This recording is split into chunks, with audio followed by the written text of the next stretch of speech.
Assalamualaikum warahmatullahi wabarakatuh. Apa kabar semuanya? Tetap sehat ya. Kali ini Ono Filme akan membahas tentang film drama komedi Hindia yang berjudul Bajrangi Bhaijaan. Film ini bergenre drama komedi petualangan. Film ini dibuat dan disutradarai oleh Kabir Khan dan diperankan oleh Aamir Khan. Pada suatu hari, seorang gadis kecil yang bernama Shahida atau Muni yang tidak bisa bicara sejak kecil tersesat dan terpisah dari keluarganya. Tanpa informasi apapun, akhirnya seorang pemuda pengangguran yang sangat baik dan sangat jujur bernama Pawan menolong Muni untuk mencari keluarganya dengan dibantu seorang jurnalis TV melewati berbagai rintangan selama perjalanan hanya untuk mempertemukan Muni dengan keluarganya. Bagaimanakah keseruan ceritanya? Apakah Muni berhasil bertemu dengan keluarganya? Lalu bagaimana nasib Pawan yang dituduh jadi mata-mata? Kalau begitu, tonton video ini sampai selesai ya. Kisah ini diawali dengan sosok gadis kecil bernama Shahida yang berasal dari keluarga Muslim Pakistan. Sejak kecil, Shahida atau Muni tidak bisa bicara sama sekali kepada semua orang, termasuk keluarganya, disebabkan oleh sebuah kecelakaan yang terjadi pada Shahida sewaktu kecil. Suatu hari, ibu Shahida, Rasya, menemukan informasi bahwa putrinya bisa disembuhkan lewat terapi dari seorang ahli di New Delhi. Ayahnya tidak bisa mengantar lantaran ada masalah birokrasi perbatasan antara India dan Pakistan. Akhirnya, ibunya yang mengantarkan putrinya ke Delhi, naik kereta api dari Kashmir. Perjalanan Shahida dengan Rasya lancar, sampai kemudian kereta berhenti. Kala Rasya tidur, Shahida melihat segerombolan kambing di bawah kereta, dan ia pun turun dari kereta api.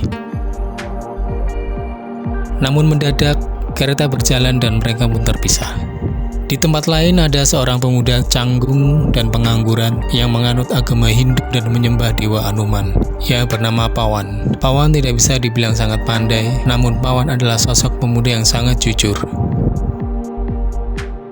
Pada saat Pawan memesan makanan di kedai, ia melihat seorang gadis kecil yang lugu dan cantik yang sedang memandanginya dengan ekspresi menahan lapar. Kemudian Pawan menyodorinya dengan segelas paratha ke Shahida dan langsung diminumnya. Sejak saat itu, dia dipanggil Muni. Akhirnya Pawan tahu bahwa Muni sedang tersesat dan Pawan mengajak Muni pergi untuk menumpang di rumah kenalan ayahnya bernama Dayanan Pandey di Delhi.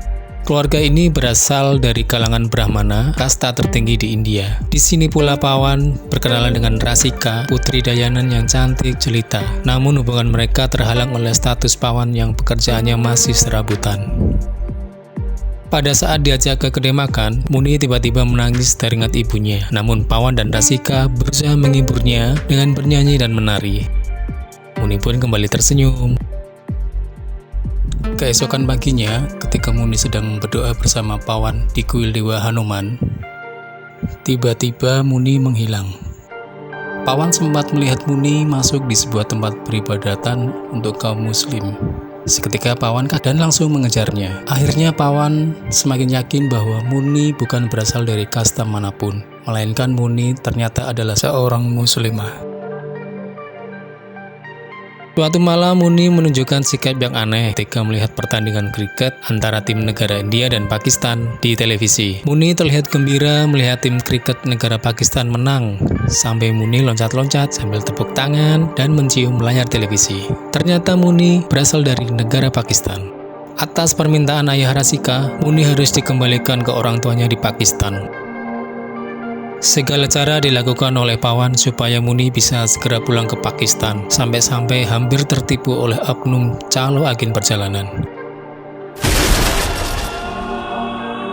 Setelah kejadian itu, Pawan bersumpah kepada Dewa Hanuman akan mengantarkan Muni sampai ke rumahnya di Pakistan, bagaimanapun caranya.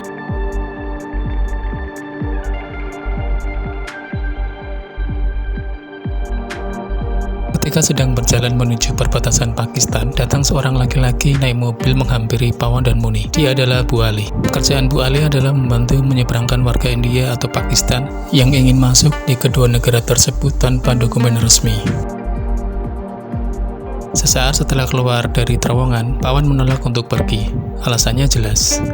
Pawan menjunjung tinggi kejujuran dan menyembah Dewa Hanuman. Maka dari itu Pawan menunggu untuk mendapatkan izin langsung dari kepala petugas perbatasan. Di sebuah kota bernama Kala, Pawan tertangkap oleh anggota polisi Pakistan karena diduga mencuri borgol milik anggota polisi dan dianggap seorang mata-mata. Dari sinilah Pawan bertemu dengan Chan Nawab Zada, seorang jurnalis Pakistan yang nantinya akan membantu Pawan mengantarkan Muni ke Pakistan. Tiba-tiba Pawan mengeluarkan bantingan supernya kepada anggota polisi yang sikapnya tidak sopan kepada Muni. Pawan dan Muni pun melarikan diri dari kantor polisi dan pergi naik bis. Berkat kejujuran Pawan kepada kernet bis saat itu didengar oleh Chan Nawab, jurnalis dari Pakistan yang sedang mengikutinya. Chan Nawab berubah menjadi simpati dan membantu Pawan menghindari dari kejaran polisi. Di tempat lain, kameramen Chan Nawab ditangkap polisi dan diinterogasi. Di sebuah tempat ibadah, tempat di mana Pawan, Muni, dan Chan Nawab menumpang untuk istirahat, tiba-tiba didatangi oleh polisi.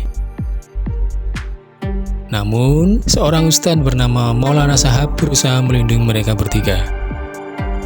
Karena perjalanan masih sangat panjang dan berbahaya, mereka berdua menyamar menjadi seorang wanita dengan memakai cadar untuk mengelabui polisi di sepanjang jalan. Tak diduga, mobil yang mereka tumpangi menuju Kanewal adalah mobil seorang kepala polisi yang saat itu sedang tidak bertugas.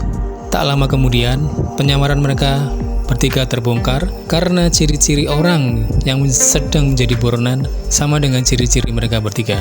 Tapi mereka bertiga berhasil lolos dan melanjutkan perjalanan melewati tempat-tempat yang indah yang ada di negara Pakistan.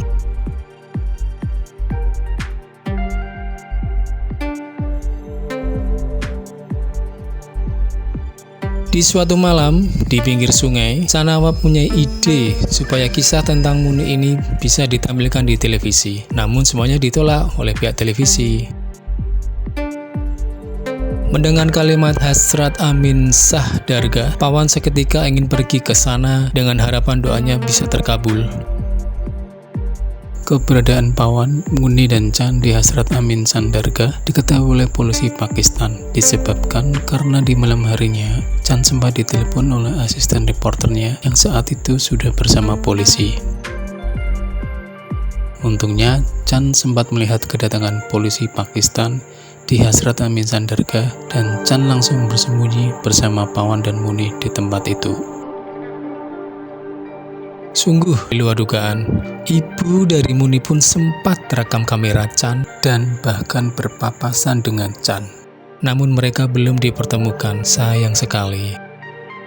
Keesokan harinya, dengan bantuan sopir bus yang dinaiki ibunya Muni kemarin, akhirnya terjawab sudah dari mana Muni berasal. Muni berasal dari desa Sultanpur, dan setelah melewati perjalanan yang jauh, akhirnya Muni bertemu dengan ibunya.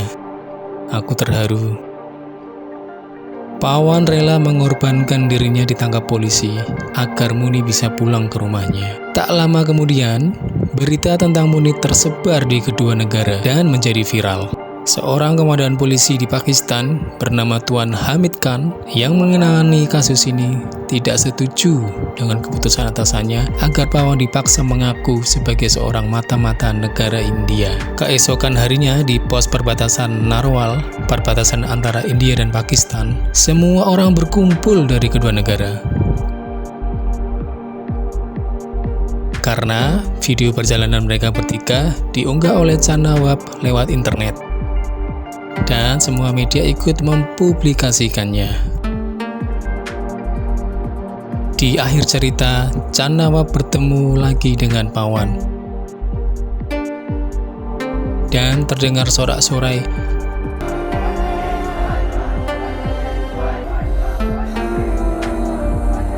Di tengah kerumunan muncul sosok gadis kecil. Siapa lagi kalau bukan Muni? Sesaat sebelum Pawan memasuki pintu perbatasan India, terdengar sayup-sayup suara anak kecil memanggil nama.